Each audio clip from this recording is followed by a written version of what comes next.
Hello and welcome back to the Hoarder Crafting Podcast. My name is Sasha and I'm coming to you today from a grey, half sunny, half rainy town just outside of Birmingham in the West Midlands here in the UK. How are we all? I hope you're all doing well. This is episode 46 and it is just going to be a regular podcast episode for this week. I have, amazingly, 2 finished objects. Only 1 whip. That's because I kind of focused on getting one of these finished for no other reason than I was enjoying it. So we shall jump in. I will start with the first finished object, and that is, I cast this off last night, so it hasn't been blocked yet, which is why I'm not wearing it this week. I do plan on blocking this this evening, so I should hopefully be wearing it next week, so long as it's not ridiculously cold.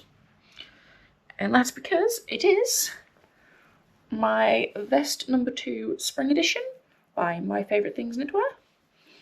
It is finished. I did end up having to buy another skein of the grey in order to finish this. So there's technically acquisition this week, but it's already been knitted into this. And I definitely needed it. I only have 5 grams of the 50 gram ball left now that this is done. At some point I'm also going to have to get up to get my notebook with my stash stats because I've forgotten it, but we'll get to that in a minute. So this is a modified vest number 2 spring edition.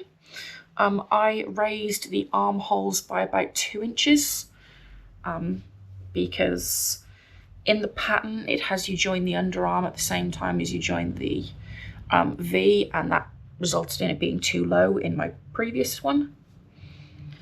The yarns I used for this are the Mode at Rowan alpaca wool in the colourway Slate, which is the grey that I used for all of the ribbing, as well as held with the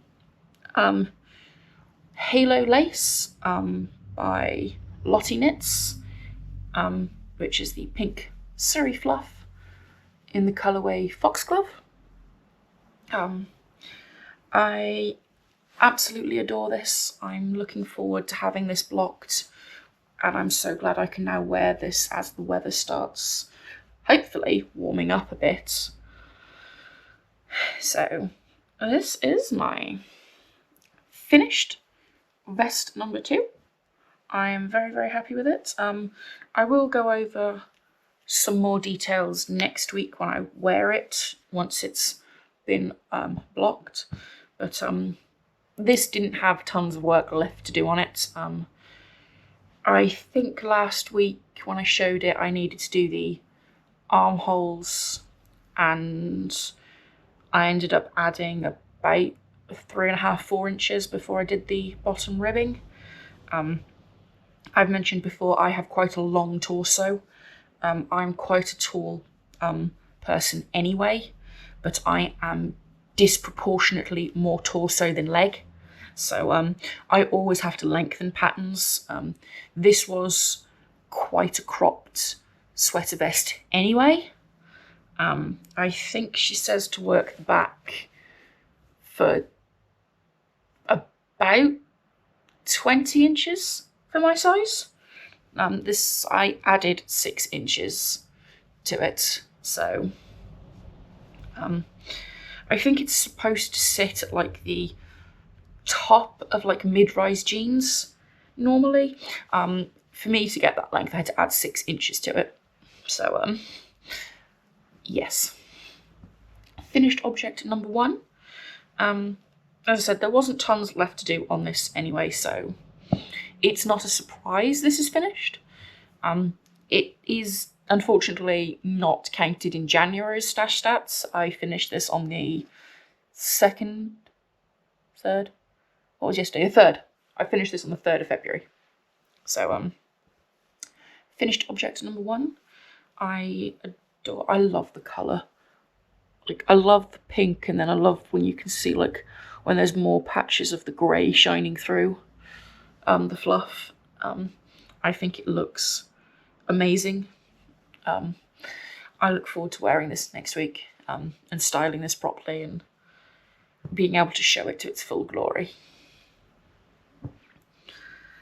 Finished object number 2 is not as exciting. It's only a small-ish project. However, it is the first finished object from my 12 cast-ons. So this is cushion cover. It is just a Tunisian simple stitch cushion cover. It doesn't yet have the buttons to add to the envelope closure at the back.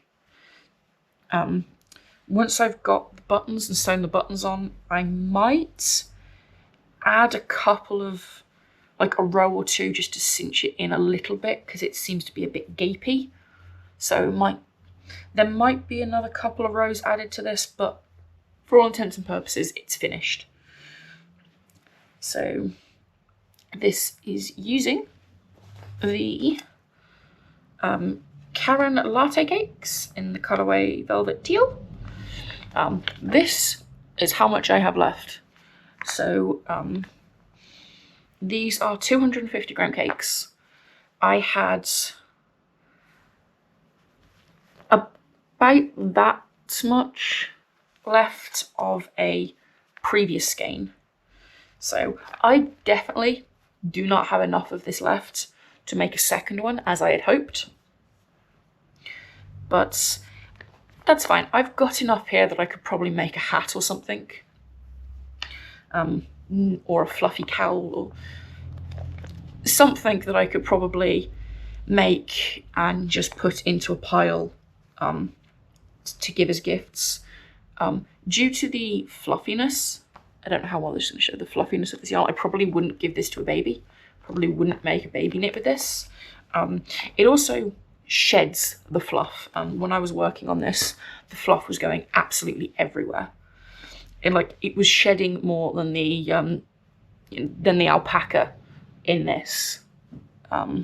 So definitely not a baby yarn, I would say. But I'm quite happy with this cushion cover.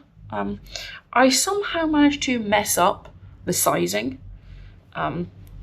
So I don't know if you can see it. I've had to add some panels on each side to make it wide enough, because of course it's a square.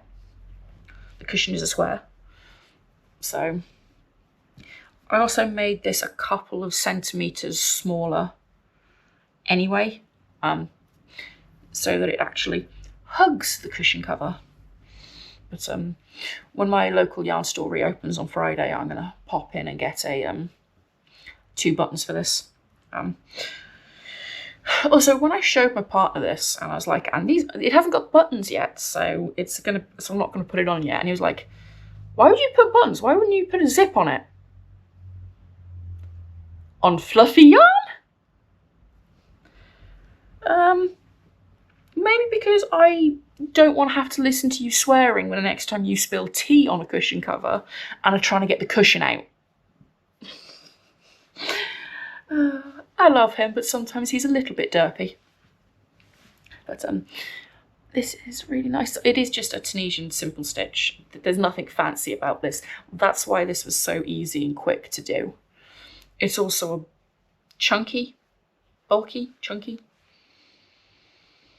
It's one of those, and I did this on an 8mm Tunisian hook. If you don't know, if you've never done Tunisian crochet, you kind of have to go up a couple of sizes because it makes such a dense fabric. I think it recommends a 6 on the ball band. Oh no, it does recommend oh, that's 8 for knitting needles, so yeah, I hope you probably use a 6. Yeah. Hang on a minute. Oh, the free pattern uses an 8. Never mind. Looking in the wrong place. There's the actual details. Yeah, it does recommend a 6.5 hook. I used an 8, and this is still a fairly dense fabric. It's got a little bit of stretch, but it's still quite dense. And I really like the subtle striping, like with the white fluff. I mean, this green looks quite stark on camera, but it's actually not in real life. It's quite a gentle fade of stripes. And I really like this. I'm so happy with this. Once I've got the buttons and I've double checked just to see if I need to add a couple of rows just to cinch the closure up a bit, I'll show this again probably next week once it's actually on a cushion, just so you can see how it looks. And if you have any suggestions of what I could do with this, like any patterns, I would love to hear it, because I don't generally use bulky / chunky weight yarns, and I don't really know what I could do with this or any patterns. I know I could just go on Ravelry and have a look, but I'd love to hear what you would suggest, because yeah, I'm not really a chunky person. So as much as I love this yarn and I love the jumper I made out of this as well, I'm not rushing to buy any more of this. Like, I've experienced it, I enjoy the one I've got. I'm not gonna rush to get any more of this. It's also a yarn I picked up when I went to Canada in 2024, so it's not really available in this country. You can't really get many of the Karen cakes. I think Wool Warehouse sometimes has some, but that's fine. I could just ask my friend who lives in Canada to buy some for me. Like, I'd pay him obviously and send it over. We've done that before, but I'm not in any rush to get more. Like, I love it. It's nice. I like it. You know, I like the projects I've got with it, but I'm not a chunky knitter. I am very much a fingering DK to push. Unless I'm knitting something for my other half, because I'm not making him a fingering weight jumper. I love him, but not enough to make an adult man-sized fingering weight jumper. It's not going to happen. Oh, I will add, I've had questions about this in the past. This jumper I didn't make. This I bought from a charity shop a couple of years ago. I think it was in 2022. From a charity shop who was having a massive clear out. Like, I think it was because of COVID, they had so much stock built up in warehouses across places, and it's in their stock rooms in all of their different charity shops, that they were having basically a huge clear out, and I bought this from there. And I'm the kind of person who will wear clothes until they fall apart. This, I don't know how well this might work better if I do it this way. But I have basically worn this jumper till it's got a hole here. There's another hole somewhere. But it would be nice to make another one like this. I think this is like a chenille yarn. But that would require a bit making a chunky weight jumper. So it is quite nice. It's quite... I have actually shrunk this in the wash once. It was a lot bigger, but it's still quite loose. I do quite like it. There was a partner to this one. There was a purple one at one point, but my sister spotted it in my wardrobe the one day when she was visiting me and claimed it as hers. So yeah.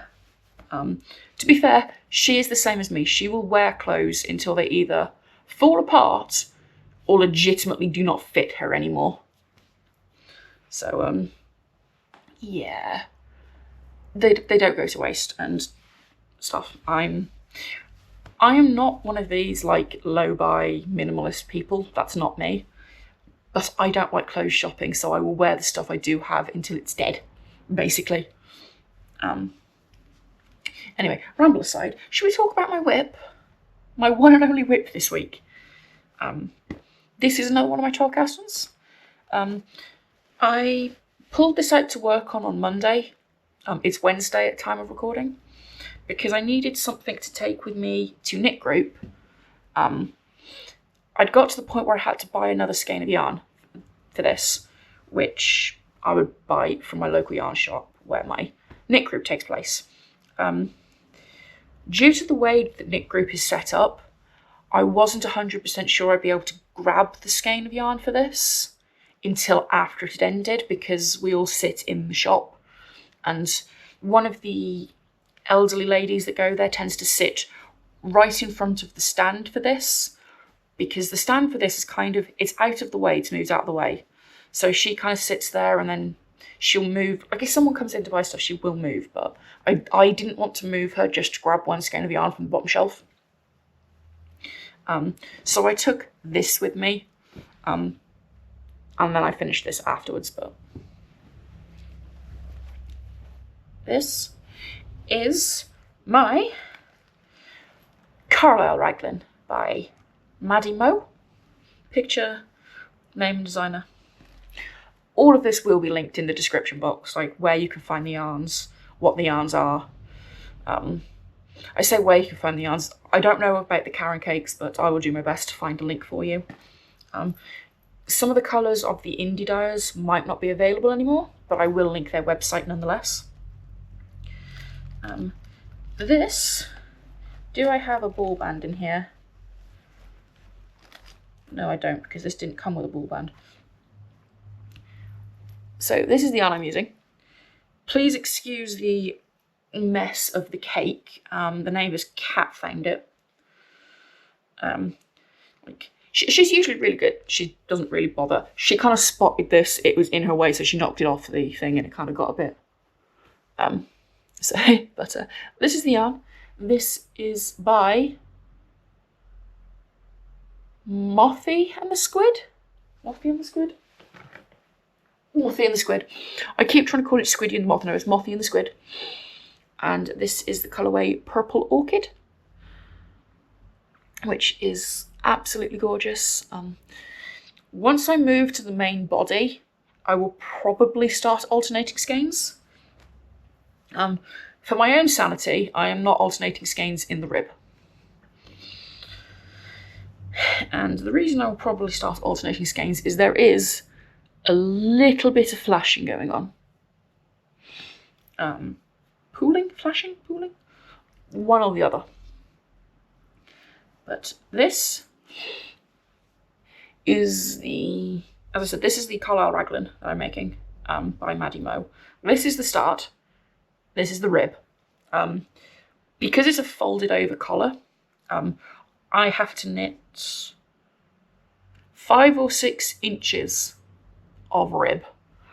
I don't know if I'm going to do the full folded over rib, because I'm starting to get bored of this 1x1 rib, specifically because it's magic loop. I don't particularly like working in magic loop. I much prefer just straight in the round, either small circumference or just, well, a cable that fits it. Because this is on a 2.75mm needle for the ribbing, this is the only length cord I've got. Unless I wanted to do it on a 9-inch circular, but this many stitches wasn't fitting on that. So, yes. I am looking forward to getting into the main body of this. It's a textured body with stockinette sleeves, and it's a raglan. So this will be good. This is where I was after the first day of cast-ons. I had 18 rounds of rib. I think I worked out the other day that I need 40 to have a substantial enough rib. Although looking at that now, that does actually look fairly chunky. I will properly read over the pattern again soon. I think I currently have 32 rounds. I'll have a look at some point and double check. So, but that is the progress on that. I think once I get onto the main body and I'm doing the texture and the increases and stuff, this will go a lot quicker. I will also say the join on the one side is really, really bad. And that's the side I'm working it onto. So I am having to argue with this every time I move it. But it's a little bit of progress.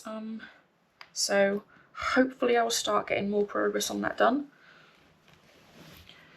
I am now going to leave you for just a moment. It'll be like a second for you, but probably longer for me, just so I can get the book so I can go over my stash stats. And I'm back. So, stash stats for January of 2026.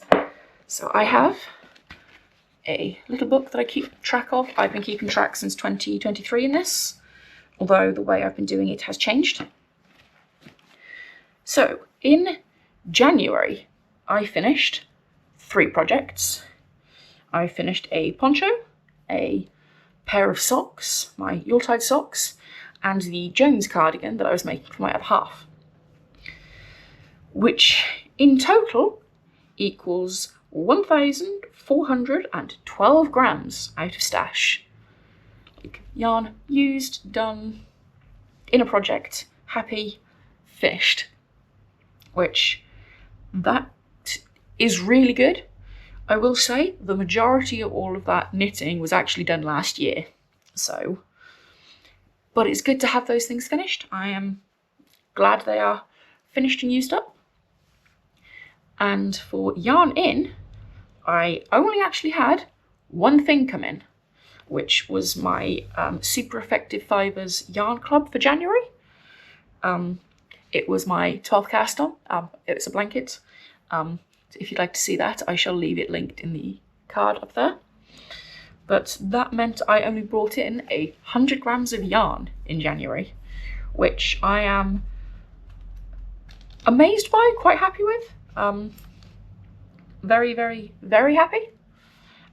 Which meant for January, I was negative, so that's out of stash, negative 1,312 grams, which I am very, very happy with.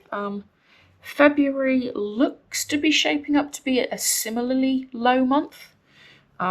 Obviously, I had to buy the 50 grams to finish this. I've also already bought my yarn club for February, which is due to arrive, I think, next week. Technically, I bought that in January because you buy them in like the month before and they ship, but I count it when it comes in to the house, into stash. I have had, this was not the dyer's fault. Previously I bought a yarn, I put it into my stash. This was before I started podcasting, by the way. I bought some yarn. It wasn't a dyed to order. I think it was like one of the in stock, no longer being dyed because you can't get the dye ones anymore. I paid for that, bought it, wrote it in as it came in, and stuff, and then the post office lost it, which took a lot of messing around to work out and lots of back and forth between the dyer. And eventually, obviously, because when you ship stuff, you do get some sort of insurance, especially when it's like the tracked and stuff. So it was refunded and all that. Like, I got all that back. And then for the entirety of that year, I forgot to remove it from stash from the book. So in the end, I think it was 2024, middle of 2024, shortly after I got back from Canada. So hence the reason I don't count it till it arrives in the house. Well, he was going a bit quick. So, yeah, that's how it's counted. Not to say that I won't buy any other yarn in February. I might do. It depends if I need yarn to finish projects or I need to get some yarn to start new projects. Yeah, currently it's looking like it's going to be another low buy month. This is not deliberate by any means. Maybe a little bit, but not I'm not deliberately doing like a low buy year. It's not going to happen. However, in March, the first week of March, I turned 30. And for my 30th birthday, we're going away to Amsterdam. It's a place I've always wanted to visit.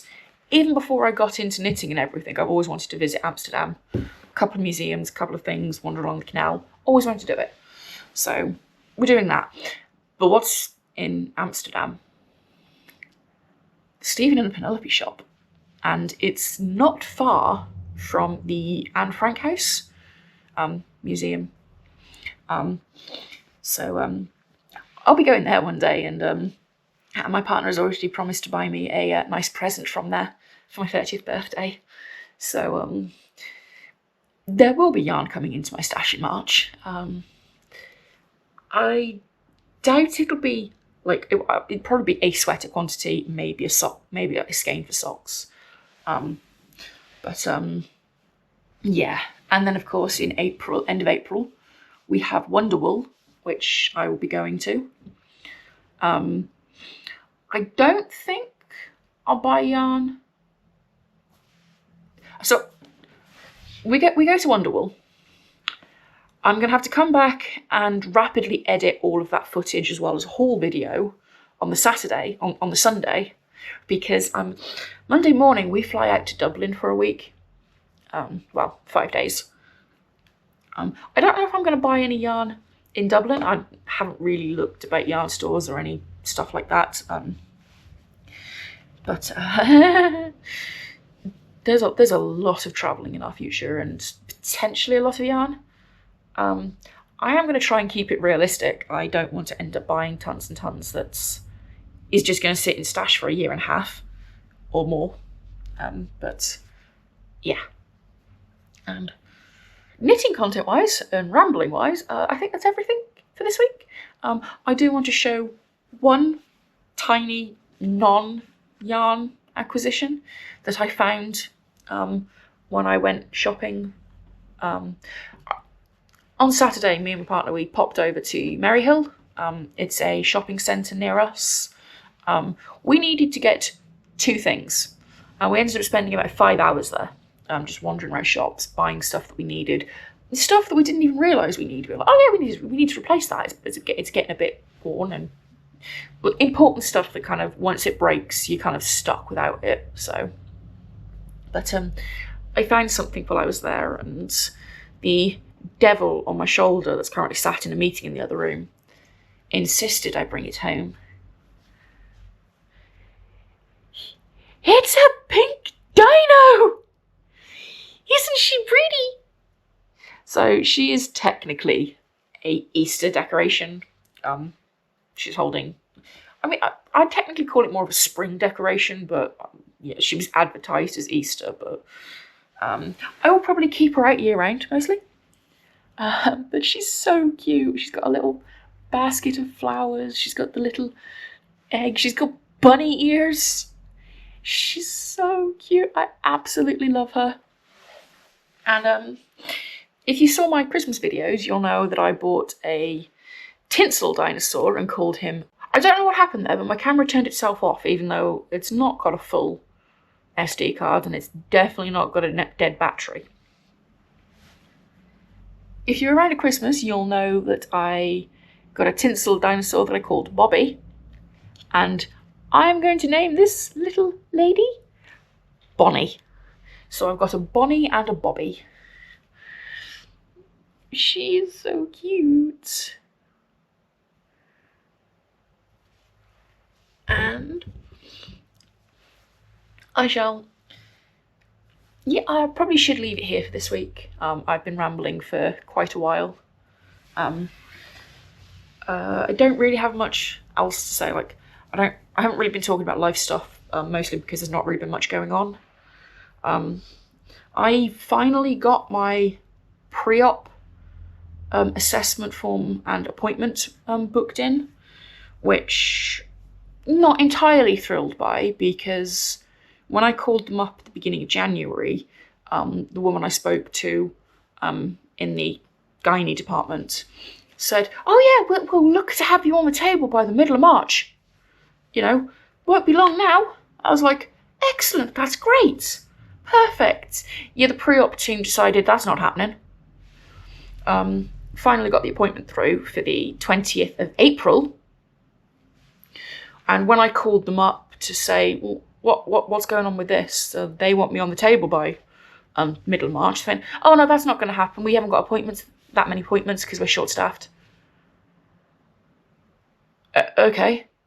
Why is there a whole separate department for the pre-op? I would have thought each department would have its own pre-op nurse. Apparently that's too much to ask of the NHS. So by the time I get round to having the operation that I need, it will have been 11 months since the appointment decided I needed this surgery. 11 months.